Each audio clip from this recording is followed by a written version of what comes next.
after 500,000 subscribers, I am completely changing my YouTube content strategy and my social media strategy to grow my gaming coaching business. Okay, so for those of you who are new here, I'm known as the internet's Rocket League teacher. I have 500,000 subscribers on my Rocket League coaching channel. And I just had this experience where I watched a video and I just thought to myself, I'm falling behind. Like, my strategy doesn't match the algorithm. I don't understand how to win at social media in 2025. There's something I'm missing. And so I've been on this kind of like research spree for the past 2-3 hours, trying to make sense of what is my content strategy. And I came across some things that if you are somebody who's trying to grow an audience online, sell services online, be an educational creator of any sort, and you want to grow a business, I think this is going to be really helpful for you. So I'm literally just going to be giving you like kind of my playbook today for how I am changing my content strategy across my main channel here with 500,000 subscribers. Okay, here's the proof. Let's talk about it. So why am I doing this? Well, what kind of spurred this whole process is, I don't know if you guys know this, there's this charity match. They call it like the Sidemen charity match. They basically have a bunch of YouTubers and streamers come out and they have this massive, massive event. Raise money, publicity, et cetera, et cetera. And I was watching a video from Alex Hormozy kind of breaking down this 3 hours ago. And I've noticed that like the winning creators on this platform are just doing something different. Notice, the winning creators, I've been noticing this. You ever see this? Like, he has 3 million subs, 4 million subs, and he's getting 200K views, 100K views. Like, the kids in the audience go, only 100K views, 4 mil subs, bro fell off. But I don't think they understand what's going on behind the scenes. And when I understood this, it completely changed my strategy. So there's this match, right? And what's going on in this match? Well, there are millions, hundreds of thousands, probably millions of people watching online, and they're all getting excited for different creators there. Who do you think is the most popular creator at this event? Hormozy talks about this. Do you think it's the Hollywood celebrities? Do you think it's the short form creators, the TikTokers? Do you think it's the podcasters or the long form creators? If you answered any of these, you'd be wrong. When you watch the people walk out in this charity match, who gets the most screams? Spoiler, Twitch streamers. The Kai Cenats, the Speeds, the Jinxies. These are the people that are blowing up and crushing it right now. And I personally, just so you know, like, I don't think this is just happening in streaming or in gaming. I'm partnered with a gamer in another competitive video game. So we're kind of expanding, building our second title. And we're kind of running the same playbook that I've used to grow my channel and grow our coaching business, and scale up and, have 60,000 Discord members in our free Discord and, thousands in our paid offerings and, working with some of the best pros in the world and, selling everybody you see on the left as students. And these are multiple $100 coaching packages. So like, we made a lot of money doing this. We're running this with another creator, and we had this launch with this creator, and it just confirmed this. I'm going to tell you one more story, and then I'm going to loop it back to what you can do.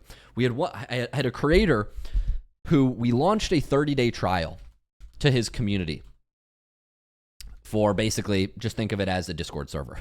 We launched a 30-day trial where they can get access to him, education, events, etc. My community 30-day trial, the stats we've been getting, we have about a 40% churn rate. So in other words, about 1 in 2 people leave. Little under 1 in 2 people leave. The difference between me and this other creator is I have 500,000 on YouTube. He's got maybe a little over 100,000, but he has a big streaming platform. Guess how many people after a 30-day trial to his community churned? And of course, this isn't one-to-one, but I'm going to try to prove a point here. He had a 10% churn rate. 90% stayed, 1 in 10 people left. Isn't that insane? Now, there are many reasons for this, but it's undeniable that across doing this launch with him, we've run the exact same playbooks that I've run on my YouTube channel to grow our coaching business, where we teach Rocket League to everyday players, and we have some of the best pros in the world. And we're running that playbook, and we're building out the team on behind him as well in this other video game title, right? And every metric he's had, pound for pound, I literally sent him a message. I'm like, pound for pound, he just crushes me. Like, he has like a fourth of my audience, and he's like maybe at 50% of our like revenue or whatever, like our tracking. Like, people just love him, and they're way more likely to do things he says. And so my point with all of this is, we do the exact same things, but if one person says something and the other person says something, and this person, twice as many people comply with their request, they have what's called influence. And so I've been training everybody on my media team on this concept, especially our short form editors. This is really important if you make short form content or long form content. This idea of influence, it used to be that views were number one. It used to actually be that views were OG YouTubers. I've been doing YouTube for 10 years. OG YouTubers will know. It used to be subscribers were number one. If you had 1 million subscribers on a video, YouTube would basically push your videos out to your audience, right? And that was the best way to grow. Like, you could predictably get views, same views every video, back in the Sky Does Minecraft days, right? The deep YouTube, the 2010 YouTubes, back when I was making Minecraft videos over a decade ago, right? Like, this is my old channel. And I would get 1K views consistently because I had 2K subs, and like everything would get 1K views, right? And this is how it kind of worked at the time. Now,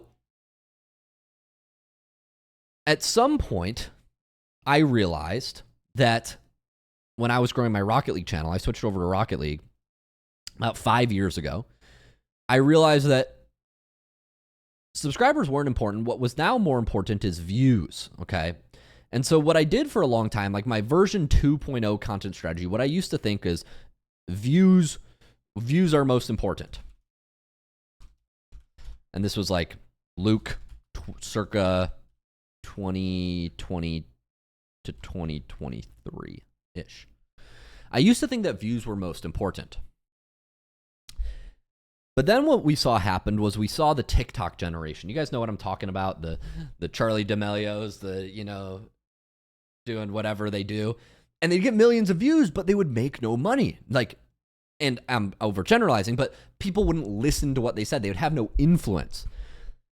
And so what I have slowly started to realize is the goal of growing a following online, and this does not apply if you're like a Mr. Beast type, where your goal, or a Trevor Wallace type, where your goal is just entertain as many people as possible on the internet, get max views, max engagement, sell out a comedy arena, sell out chocolate bars. Like, this is not the goal. But if your goal is to educate or to teach, and you run a service-based business, or you're trying to drive action, right? Make money online. This is really important. Your number one goal should not to be to optimize for any of these subscribers' views. It should be optimized for influence. And so what is influence? We have to define what influence is. I think you guys see what I'm saying. Like, the goal is not to just get 1 million views on a TikTok dance video, or have somebody slap you in the face and then and it gets a bunch of views. The goal is to have a high say-do correspondence. So what does that mean?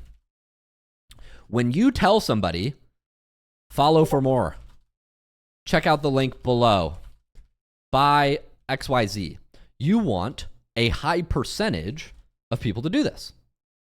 If you have a high percentage of people that you have do this, that means you have high influence. That means you have high influence, okay? And so the goal is, now what I tell my short form team is, ignore views. We don't care about views. Why? Because views are only important if they are quality views. If they are people in our target market, if I'm trying to help people, our mission at the Rocket League Bootcamp and Rocket League Clubhouse on my YouTube channel, my Spooky Luke channel, is to make improving at Rocket League simple and fun for everyday players. That is the mission. And so if they aren't a Rocket League player who wants to improve, we don't care about their views. Like, we don't want that view. It's not helpful for us. And so I think a lot of people get caught in the trap of just, oh, this trend works. This trend got views. I'm going to copy it. This is wrong if your goal is to grow a business in this way, in the way I'm describing. Instead, you want to be optimizing for these 4 things. So how do you create influence? Alex Hormozi introduces this idea of the special framework. And so the special framework stands for S, P, C, L. So we'll go in reverse order. L stands for likeness, which is just, do you look like me? So somebody who looks like you, like if you're somebody who goes to the gym and you see that I go to the gym and you hear me do my stupid gym bro analogies about how, yeah, man, it's like progressive overload. You got to just keep dialing up. You got to go higher volume, man. You got to upload more. If I use these analogies and you see that I go to the gym, we're going to relate on more levels, right? We're going to have more trust. It's likely that you're going to associate with me more because people in your real life you associate with. So this is likeness, and this is why, maybe, who knows, maybe why one of the reasons I was initially apt to trust Alex Hormozi and spend so many thousands of dollars and learn from him and do all these things. But first is likeness. Do they look like me? This could be, familial, same race, gender. It could also just be mentality, like, are they a gym bro, right? The C stands for credibility. So if I'm trying to teach people Rocket League, if I will have high influence in Rocket League if I tell people that I'm Grand Champ 3. If you play Rocket League and you know the rank ladder, or SSL if you don't play Rocket League, and I say I'm SSL, it gives me a lot of credibility. Because people who know ball know that that's hard to do. And so that's a third-party credential that you know nothing about me. If I say I am SSL, there's more trust. Okay? More likely to correspond. If I say you need to do this to rank up, you're more likely to do it. P stands for power. So power is, and this is a little bit of a tricky one, but when they have done things that you have said in the past, have they gotten what they want?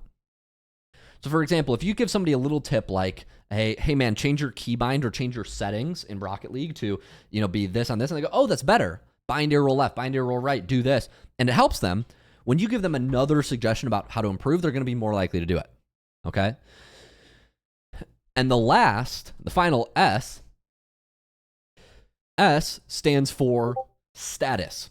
So do they control a scarce, and the way you define status is kind of like arbitrary. Like if you're in the gym and you're jacked, you have status. Because in that environment, you control something that people want, which is right, like having muscle or knowing how to get muscle. Another way you could have status is money. Both having the money and knowing how to get the money, right? So controlling a scarce resource. It could be if you're a bartender, right? In a bar, you have status. If you walk out of the bar, you don't have status. But in the bar, if you're the one at the front or you're the bouncer trying to let people in, you have status. Everybody wants to be your friend because you control a scarce resource. I think status is a little bit hard to describe, but a Rocket League or Dota example would be like having something that somebody wants. It's not necessarily having rank. It's like maybe having connections in the scene, having a big YouTube channel. That's a signal of status. So this is a little bit more nuanced, but the goal is if you can max out the special framework, right? If you can max out your status, your power, like when you say things, people do them, and have gotten positive results in the past. Credibility, which is outside certifications and pieces of proof, and likeness, speaking like people, talking like people, just being relatable, right? This is the way that you have max influence. And so you'll notice, like even in this YouTube intro, what I'm doing is I'm trying to list out things as quickly as possible that appeal to these in the most strong way that I can. Now, the thing is, you can't posture. You can't lie about these things. You can't try to pretend to be like somebody. Like if I gave gym analogies and I didn't know ball, it would be obvious, right? But you'll see, like, at the start of this video, what I'm doing is I'm picking the best pieces of proof I have. I have 500,000 on YouTube, right? You can literally see it with the silver play button. So I know something about YouTube content strategy before I start talking about it. I run a Rocket League coaching business. As you've seen me go through, I'm making associations here with some of the best players in the world. Like, if you know who the people on the screen are, this is a former world champion. This is a former North American MVP. It's like, these people are the best of the best in this game. I say these things because this is the fastest way for me to say in the intro, there's a reason you should listen to me, right? Now, what does this have to do with you and your content strategy? Well, I'm going to go through like the phases of content. So my first phase of content that I did was to grow. I was just making tutorials about whatever I want. This is kind of the exploration phase. Like, you don't know what works. You just have to test stuff, right? Eventually, I get to the point where certain tutorials start to hit. I'm starting to see, okay, air roll gets views, video settings gets views, flip resets gets views, settings, this is air roll again, air dribbling gets views. So I'm starting to understand what gets views and what doesn't. And so then what I start to do is I start to refine over time. Now, the problem area that I sat in too long before I learned this lesson was I went through a phase where basically the only videos I made were videos that either got views, right? So like tips videos or whatever, or that were like max virality. So I was basically just chasing views for a long time, or uploading gameplay videos because I saw that that's what other people uploaded. But what I realized as I've gotten kind of more mature in the space, there is room for videos that don't get views are not bad videos. And so this is where you'll go wrong if you just read the kids in this comment section that are like, only 1K views, 500K subs, bro fell off. They don't get it. They don't get this idea that I'm about to teach you. And if you want to succeed in business, you need to understand this idea.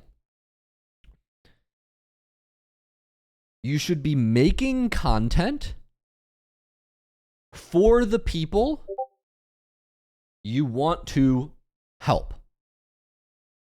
I'll put this a different way. This sounds like so stupidly obvious, but you should be making content for the people you want to help, buy your services, for who people you want to work with, etc. So you'll notice, like, on this channel right now, I'm making these Google Doc videos because what do? I'm trying to scale my company Gamer Launch, right? Where we partner up with gamers and we help you scale and do the things that I've learned to build businesses in gaming, turn your brands into businesses. And so I'm not making videos right now for the masses about how the masses can be successful and hustle. I'm like not making Andrew Tate advice or like these stupid Miami course gurus of advice. I'm making videos specifically for gamers, creators in Rocket League, creators in Fortnite, creators in CSGO, Dota 2, League of Legends, Valorant. Like, I'm trying to give you guys the playbooks that I've used in Rocket League. Like, that is what I'm trying to do. And so it sounds so simple, but by stating that, that's who I'm trying to make, that's who I want to watch my videos. Your content is the targeting. Your content is the targeting. So the topics you talk about should relate to the people you want to help, not what will get the most views on the internet. They're often not the same thing. If I inject humor in my videos or I make, and I'm teaching, that's fine. But if the entire point of the video is just a meme video, or I'm doing a TikTok dance, or I'm literally a dancing monkey on camera, how is that going to help me find gamers to partner up with and help me turn their brands into businesses? In the same way, on the Rocket League side, I could talk about business on the Rocket League side, and maybe there's a small amount of people in my Rocket League audience that want to learn business. But it wouldn't be effective if my goal is to help people improve in Rocket League. And so the content you make is the targeting to find the people. The algorithms these days are so freaking good. Subs don't matter, right? Views don't matter. Now, all else equal, if you're making a video and there's a way to do it that appeals to more people, you can package it in a way that's more palatable, fantastic. But what you shouldn't be doing, and this is what I used to do, is when my team would come to me with video ideas, or I would have an own video idea, I had this like number in my mind. And on the Rocket League side, I had like this like minimum bar for views. And this is wrong, but it's what I used to have. I used to think like, oh, that video probably couldn't get more than 20K views. Not worth, is what I would think. That's actually incorrect, because naturally there are less advanced people in the world than there are beginners. And so sometimes I would think like, oh yeah, I'm advanced at Rocket League. There's this advanced concept that I think is super interesting that I think would help people. For example, if you know Rocket League cross-map air dribbles or advanced flip resets or etc. But I would just refuse to make anything that wasn't beginner-based for a long time. And what I realized was, wait, some of our best students are advanced. Who's doing coaching right now? This guy, oh, you can't see his rank in this server, but these guys are high-ranked players, right? And if you're trying to work with businesses, you probably want to be working with businesses that are making more money as opposed to businesses that are making less money, all else equal. And when I'm trying to work with creators, all else equal, I'm trying to work with bigger creators and creators that already have businesses as opposed to creators who don't have businesses. That's fine. You know, what we're doing right now is we're helping creators start businesses and scale their business. But over time, you want to work with more advanced folks. And so like, just because, like by definition, there are less advanced Rocket League players in the world. Like, as you go up the ranks, there are fewer. That doesn't mean you shouldn't make content that appeals to the top rate. You should only make content for the beginners. Now, there's a balance to it, but I used to think in this very binary way of like, oh, this video couldn't get more than 20K views, not going to upload at all. But actually, though that video might have 20K views, but it might have 1,000 people who go, wow, I would really consider buying something or signing up for their community after this. I can see how this is helpful. And that video might get 100,000 views, but it might only have 100 people that are actually serious about improving at Rocket League. Like they literally just came to be entertained, right? And to be distracted. And so the idea that I'm trying to get across, guys, is subs don't matter anymore. Views don't matter anymore. It was like almost like this ego thing that I felt of like, oh, my sub to view ratio is off. But I've been telling the team, like, I don't care about subs. If we're making a video that's super raw and helpful, and I'll come back to my first point at the start about streaming, it's more important to me that we go deep with a small audience than go wide and surface level with a massive one, right? So think Charlie D'Amelio TikToker versus podcaster versus streamer. And ideally you go both. Ideally you're iShowSpeed or Kai Cenat and you're trusted and you have a big audience and you go deep with everybody in your audience and they feel like they're your best friend. But if you have to pick one or the other, my recommendation to you is go as deep as you can, narrow your audience to the people who you can help the most, right? And there are going to be people that are going to comment, they're going to be like, bro fell off. They don't get it. They don't understand the strategy. They don't understand why you do what you do. And there's room for making viral videos. Like if there's a topic that I think can be viral, I'm still going to do a highly produced video. Like we're working on this video for the Rocket League side called the Air Dribble Roadmap. We've been working on it for 2 months, 3 months coming up on. And this video is going to be like a 60-minute, 90-minute tutorial. But so I'm not saying you can't have high dopamine content that hits a lot of people or that helps a lot of people. If it's a highly palatable content, like content type, go for it. But I'm leaning into the types of content that help more advanced players, for example, or that build a deeper connection with fewer players, like streaming.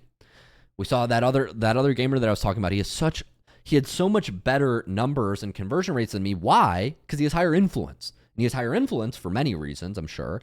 But one of them is he streams 4 hours, 4 days a week for the last 5 to 10 years. He is just he has high influence. So that's what we're going for. So I'm actually like a little bit torn. Right now, I had my channel split up because I was like kind of insecure about views and I thought like maybe it's better to have the content types be split. And right now on my Rocket League side, We're streaming more. I'm streaming any events that I do when I coach players. I'm literally just trying to make as much of it public so people can see what I actually do and how we actually help people. And then what I'm also trying to do here is not care about views. And so previously I was splitting like my coaching videos onto a second channel. I'm still undecided about whether I want to move my coaching videos to the main channel. Like I'm really, really torn about it. But on the main channel, I'm okay with uploading videos that are just like stream clips, right? And I don't care about if they get low views. Like if you go to like Chris Williamson, for example, I just made a job post. We're looking for a long form clipper, and he runs, for context, he runs a podcast that I really like, and I like a lot of the guests. This was a good episode. He'll upload a podcast, which will get, hundreds of thousands of views, and then he'll upload vlogs, and then he'll upload clips. And the only way you can kind of tell they're different is like by the formatting here, right? But he puts them all on one channel. He doesn't split them across multiple channels. Yeah, he literally doesn't split them across multiple channels. And so I don't know. I might combine these. Like I'm considering combining my coaching channels and just putting it all on one. I don't think it's useful. I made a poll asking my audience, and it was very helpful to have feedback, but the audience said mix in quick mechanical demos. Some said upload everything. Some said main channel, only put this, but most people want to see everything on the main channel. Some people said keep the raw coaching VODs in the second channel. I don't know. I might do that. I could go either way. I don't want to clutter the channel too much. I want people to know what they can expect. I think the coaching VODs are very low value per minute. But anyways, trying to bring this back to you guys. My new content strategy 3.0, after over a decade of doing YouTube, 500,000 subscribers, can be basically summarized as follows. Influence is number one. Views don't matter. Unless the content, and yeah, content comes first. Content type. You can only be as big as your niche. So like certain videos just won't get views, and that's fine. Like I can't get 1 million views on a Rocket League tutorial. It just won't happen. Like not on like a deep like educational Rocket League, but that's fine because I'm doing the best I can with my audience. So influence is number one. Views don't matter. Streams are greater than podcasts, or greater than long form, or greater than shorts. That doesn't mean there's no place for shorts. Shorts get people into long form. Long form get people into podcasts. Podcasts get people into streams. That might not be perfectly true, but as far as influence goes, the streamers are winning in 2025. They're winning. Yeah, and so influence is number one. All vids go on main channel. This is something I'm debating about, but I'm thinking all vids. This is the only one where I'm like kind of question marking. But I'm thinking all videos are going to go on my main channel from now on. I'm not going to split. I used to like split, but it doesn't matter anymore. Like people don't check your video tab anymore. They just look at their homepage. Everybody uses YouTube, just goes here. And actually I have homepage shut off to avoid getting distracted, but everybody just goes there. So yeah, I mean, these are the main takeaways. Put all your content on the same channel. Don't care about views. Don't care about people saying you fell off. They don't understand context. They don't get it. That's fine. Your goal is influence. Your goal is not to go viral. You're not trying to be a TikToker. You're trying to be a business owner. At least that's what I am telling myself right now. And the reason I'm documenting this whole process is because I want to crystallize my thinking and literally just give you guys the playbook in real time to hopefully help you be more successful and scale your businesses and your channels and your brands if you're a gamer as well. So yeah, I really hope this is helpful for y'all. I think that's all I have to say on this one. I'll put links to all the videos I referenced down below. Thanks for watching. See you in the next one. Like and subscribe for more. Follow me on Instagram. Haha. Trying to get my ratio up so I can flex on my ex. I'm just flexing on my ex.